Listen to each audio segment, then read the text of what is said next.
बोलो गणेश भगवान की जय। पार्वती जी ने पूछा, हे पुत्र, पोष में किस गणेश जी की पूजा किस तरह से करनी चाहिए और उस दिन क्या भोजन करना चाहिए, उसे आप संक्षिप्त में बतलाइए। श्री गणेश जी ने कहा, हे महादेवी, पोष मास की चतुर्थी विघ्न विनाशिनी होती है। उसमें लंबोदर नामक गणेश जी की पूजा करके भोजन के रूप में केवल गोमूत्र ही पीना चाहिए। व्रती को पूर्वोक्त विधि से पूजन करना चाहिए, अर्थात दिन भर शांत भाव से निराहार रहकर व्रत करें। दिन में ना सोएं, ब्रह्मचर्य का पालन करें। रात्रि में भोजन के बाद ब्राह्मणों को भोजन करवाएं। दुग्ध निर्मित खीर में शुद्ध घी मिलाकर गणपति मंत्र से हवन करें तो वह शासक को भी अपने वशीभूत कर सकता है। इस संबंध में हम आपको एक प्राचीन कथा सुनाते हैं।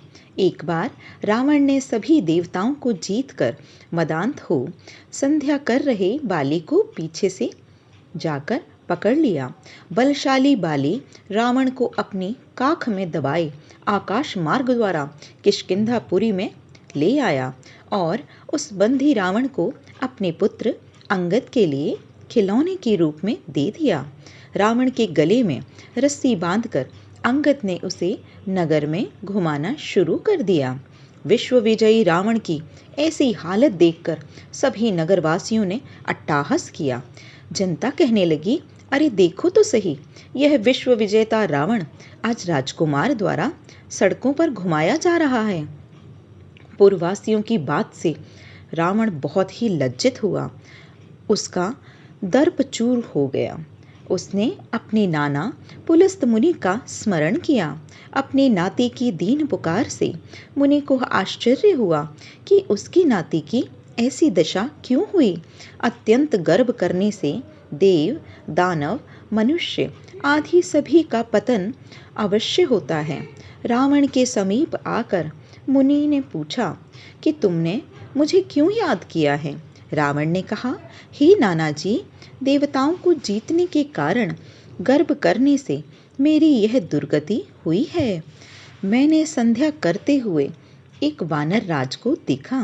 पश्चिमी महासागर के तट पर मैंने उसे पीछे से पकड़ने की चेष्टा की, परंतु मैं ही उसके द्वारा पकड़ लिया गया।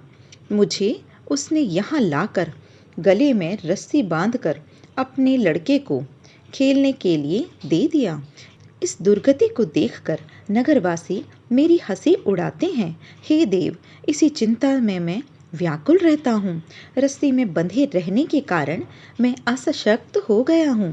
हे नाथ, अब मैं क्या करूँ? मेरे जैसा आपके वंश में कोई दूसरा कुल कलंकी नहीं है। अब आप ही मेरी रक्षा कर सकते हैं। पुलस्त जी ने कहा, हे रावण, डरने की कोई बात नहीं है। मैं तुम्हें बंधन मुक्त करा दूंगा। यह बाली देवराज इंद्र के वीर्य से उत्पन्न हुआ है और पराक्रम में तुमसे बढ़कर है। इसकी मृत्यु महाराज दशरथ के पुत्र श्री राम के हाथों होगी।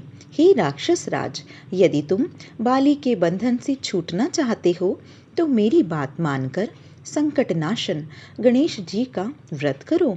प्राचीन काल में व्रतासुर की हत्या के प्रायश्चित स्वरूप इंद्र ने इस व्रत को किया था, अतः तुम भी इस संकटनाशक व्रत को करो।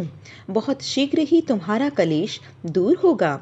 इस प्रकार आदेश देकर ब्रह्म ऋषि वन में चले गए और इधर रावण ने व्रत का अनुष्ठान किया।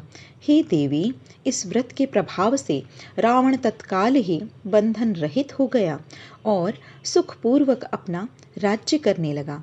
भगवान श्री कृष्ण कहते हैं कि हे युधिष्ठिर, आप भी इस व्रत को कीजिए। इस व्रत के प्रभाव से सगर के समस्त शत्रुओं का संहार करके आप अपने उत्तम राज्य को प्राप्त करेंगे। कृष्ण जी की बात सुनकर युधिष्ठिर ने विधि पूर्वक पोष कृष्ण चतुर्थी व्रत किया और इस व्रत के प्रभाव से उन्होंने अपना राज्य को पुनः प्राप्त कर लिया।